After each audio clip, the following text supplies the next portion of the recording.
Assalamualaikum warahmatullahi wabarakatuh. Perkenalkan, kami dari kelompok 3 belajar dan pembelajaran. Di sini kami akan memaparkan poin-poin penting dari makalah kami yang dengan judul Teori Belajar Behaviorisme, Kognitivisme, dan Penerapannya dalam Pembelajaran, yang akan dibawakan oleh saya sendiri selaku moderator dan kedua teman saya yaitu Rahma dan Rahmatia Wahab. Teori belajar behavioristik. Menurut teori behavioristik, belajar adalah perubahan tingkah laku sebagai akibat dari adanya interaksi antara stimulus dan respon. Dengan kata lain, belajar merupakan perubahan yang dialami siswa dalam hal kemampuannya untuk bertingkah laku dengan cara yang baru sebagai hasil interaksi antara stimulus dan respon. Seseorang dianggap telah belajar sesuatu jika ia dapat menunjukkan perubahan tingkah lakunya. Fokus behaviorisme adalah respon terhadap berbagai tipe stimulus dan faktor lainnya. Yang juga dianggap penting oleh aliran behavioristik adalah faktor penguatan atau reinforcement. Adapun tokoh-tokoh aliran behavioristik diantaranya yaitu Thorndike Watson, Clark Howard, Edwin Guthrie, dan Skinner.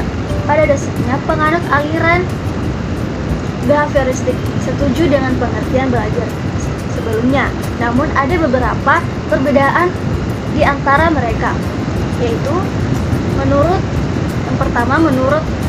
Edward Lee Thorndike. Ia berpendapat bahwa teori belajar disebut connectionist karena belajar merupakan suatu proses pembentukan koneksi-koneksi antara stimulus dan respon. Teori ini juga sering disebut trial and error dalam rangka menilai respon yang terdapat bagi stimulus tertentu. Yang kedua, eksperimen kucing lapar yang dimasukkan dalam sangkar atau puzzle box. Dan yang terakhir yaitu law of effect, yaitu hadiah. Yang kedua, Burrhus Frederick Skinner. Menurut Frederick Skinner, setiap manusia bergerak karena mendapat rangsangan dari lingkungannya. Sistem tersebut dinamakan secara kerja yang menentukan atau operant conditioning. Hubungan antara stimulus dan respon yang terjadi melalui interaksi dan lingkungannya.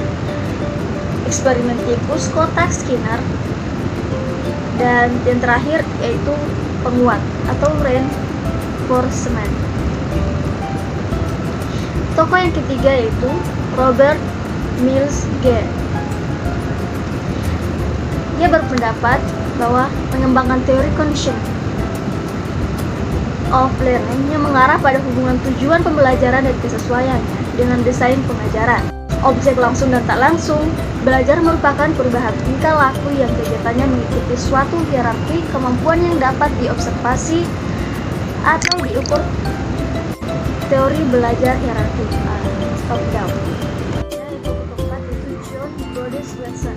Menurut John Brodess Watson, belajar adalah proses interaksi antara stimulus dan respon. Namun stimulus dan respon di sini yang dimaksud di sini yaitu berbentuk tingkah laku yang dapat diamati atau observable dan dapat diukur. Hubungan antara stimulus dan respon cenderung hanya bersifat sementara. Oleh sebab itu, dalam kegiatan belajar siswa perlu sesering mungkin diberikan stimulus agar hubungan antara stimulus dan respon bersifat lebih tetap. Ia juga mengemukakan agar respon yang muncul sifatnya lebih kuat dan bahkan menetap, maka diperlukan berbagai macam stimulus yang berhubungan dengan respon tersebut. Guthrie juga percaya bahwa hukuman atau punishment memegang peranan penting dalam proses belajar. Hukuman yang diberikan pada saat yang tepat akan mampu merubah kebiasaan dan perilaku seseorang. Dan yang terakhir, tokoh yang terakhir yaitu Clark Leonard Hull. Teori Hull mengatakan bahwa kebutuhan biologis dan pemuasan kebutuhan biologis adalah penting dan menempati posisi sentral dalam seluruh kegiatan manusia, sehingga stimulus dalam belajar pun hampir selalu dikaitkan dengan kebutuhan biologis, walaupun respon yang akan muncul mungkin dapat bermacam-macam bentuknya. Baik, saya akan melanjutkan materi sebelumnya, yaitu teori belajar kognitif. Teori belajar kognitif berbeda dengan teori belajar behavioristik. Teori belajar kognitif lebih mementingkan proses belajar daripada hasil belajarnya. Para penganut aliran kognitif mengatakan bahwa belajar tidak sekedar melibatkan hubungan antara stimulus dan respon. Model belajar kognitif mengatakan bahwa tingkah laku seseorang ditentukan oleh persepsi serta pemahamannya tentang situasi yang berhubungan dengan tujuan belajarnya. Belajar merupakan perubahan persepsi dan pemahaman yang tidak selalu dapat terlihat sebagai tingkah laku yang nampak. Proses belajar terjadi antara lain mencakup pengaturan stimulus yang diterima dan menyesuaikannya dengan struktur kognitif yang sudah dimiliki dan terbentuk di dalam pikiran seseorang berdasarkan pemahaman dan pengalaman-pengalaman sebelumnya. Teori ini berpandangan bahwa belajar merupakan suatu proses internal yang mencakup ingatan, retensi, pengolahan informasi, emosi, dan aspek-aspek kejiwaan lainnya. Berikut beberapa penganut teori belajar kognitif. Yang pertama, teori belajar kognitif menurut Ausubel. Belajar adalah proses perubahan tingkah laku yang berupa pengetahuan, sikap, dan keterampilan. Perubahan ini bersifat menetap dalam tingkah laku yang terjadi sebagai suatu hasil latihan atau pengalaman. Proses belajar bersifat individual dan kontekstual, artinya proses belajar terjadi dalam diri individu sesuai dengan perkembangan dan lingkungannya. Menurut Ausubel, keberhasilan belajar siswa sangat ditentukan oleh kebermaknaan bahan ajar yang dipelajari. Dengan bermaknanya bahan ajar, materi akan lebih lama diingat serta memudahkan proses belajar berikutnya untuk materi pelajaran yang mirip walaupun telah sempat dilupakan. Menurut Ausubel, ada 3 tipe belajar. Yang pertama, belajar dengan penemuan yang bermakna, yaitu mengaitkan pengetahuan yang telah dimilikinya dengan materi pelajaran yang dipelajari itu. Yang kedua, belajar dengan penemuan yang tidak bermakna, yaitu pelajaran yang dipelajari ditemukan sendiri oleh siswa tanpa mengaitkan pengetahuan yang telah dimilikinya, kemudian dihafalkan. Yang ketiga, belajar menerima atau ekspositori yang bermakna, yaitu materi pelajaran yang telah tersusun secara logis disampaikan hingga akhir. Kemudian pengetahuan yang baru ia peroleh itu dikaitkan dengan pengetahuan lain yang telah dimiliki. Yang kedua yaitu teori belajar kognitif menurut Jean Piaget. Menurut Jean Piaget, bahwa proses belajar sebenarnya terdiri dari 3 tahapan. Yang pertama, asimilasi. Asimilasi yaitu proses penyatuan informasi baru ke struktur kognitif yang sudah ada dalam benak siswa. Contoh, bagi siswa yang sudah mengetahui prinsip penjumlahan, jika gurunya memperkenalkan prinsip perkalian, maka proses penyatuan antara prinsip penjumlahan dengan prinsip perkalian itulah yang disebut dengan asimilasi. Selanjutnya yaitu akomodasi. Akomodasi yaitu penyesuaian struktur kognitif ke dalam situasi yang baru. Contoh, jika siswa diberi soal perkalian, maka berarti pemakaian prinsip perkalian tersebut dalam situasi yang baru dan spesifik. Yang ketiga, ekuilibrasi atau penyeimbangan, yaitu penyesuaian berkesinambungan antara asimilasi dan akomodasi. Contoh, agar siswa tersebut dapat terus berkembang dan menambah ilmunya, maka yang bersangkutan menjaga stabilitas mental dalam dirinya yang memerlukan proses penyeimbangan antara dunia dalam dan dunia luar. Yang ketiga yaitu teori belajar kognitif menurut Max Wertheimer. Psikologi mulai berkembang dengan lahirnya teori belajar Gestalt.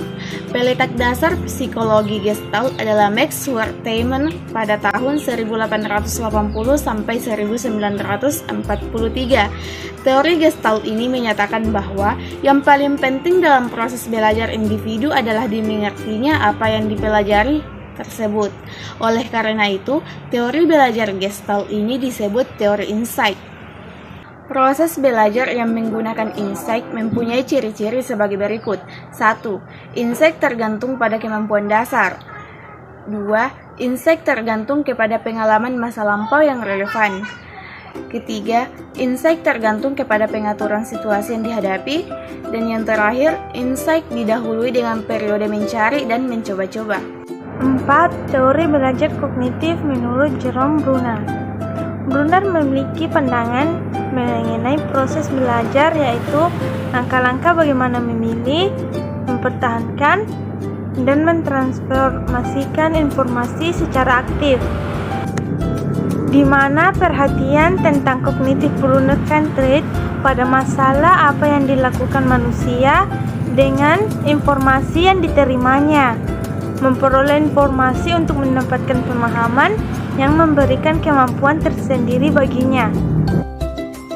Proses belajar akan berjalan dengan baik apabila materi pelajaran dapat berkesinambungan atau saling terkait dengan kognitif yang sudah dimiliki oleh peserta didik.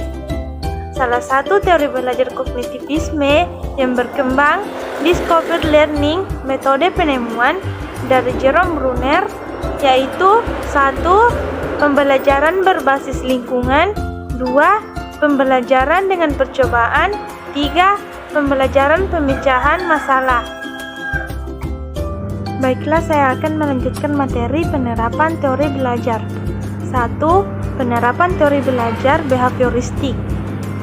Aplikasi teori behavioristik dalam kegiatan pembelajaran tergantung dari beberapa hal seperti tujuan pembelajaran, sifat materi pelajaran, karakteristik siswa, media, dan fasilitas pembelajaran yang tersedia. Pembelajaran yang dirancang dan berpijak pada teori behavioristik memandang bahwa pengetahuan adalah objektif, pasti, tetap, tidak berubah. Siswa diharapkan akan memiliki pemahaman yang sama terhadap pengetahuan yang diajarkan. Artinya, apa yang dipahami oleh pengajar atau guru, itulah yang harus dipahami oleh murid. Implikasi dari teori behavioristik dalam proses pembelajaran dirasakan kurang memberi ruang gerak yang bebas bagi siswa untuk berkreasi, bereksperimentasi, dan mengembangkan kemampuan sendiri. 2. Penerapan belajar kognitif.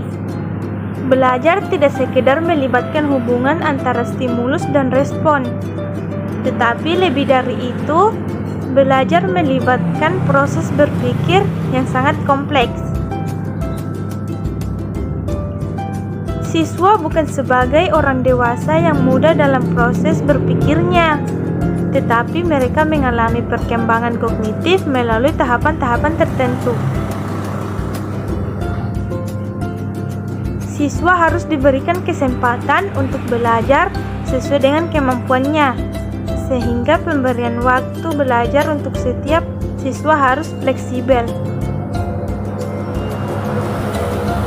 Proses belajar akan berjalan dengan baik dan kreatif jika guru memberikan kesempatan kepada siswa untuk menemukan suatu konsep, teori, aturan, atau pemahaman melalui contoh-contoh yang dijumpai dalam kehidupannya. Penyusunan materi pelajaran harus diatur dari yang sudah diketahui menuju kepada yang baru, dari yang sederhana menuju yang kompleks, dan dari yang mudah menuju kepada yang sulit. Belajar memahami akan lebih bermakna daripada belajar menghafal. Adanya perbedaan individu pada diri siswa perlu diperhatikan, karena faktor ini sangat mempengaruhi keberhasilan belajar siswa.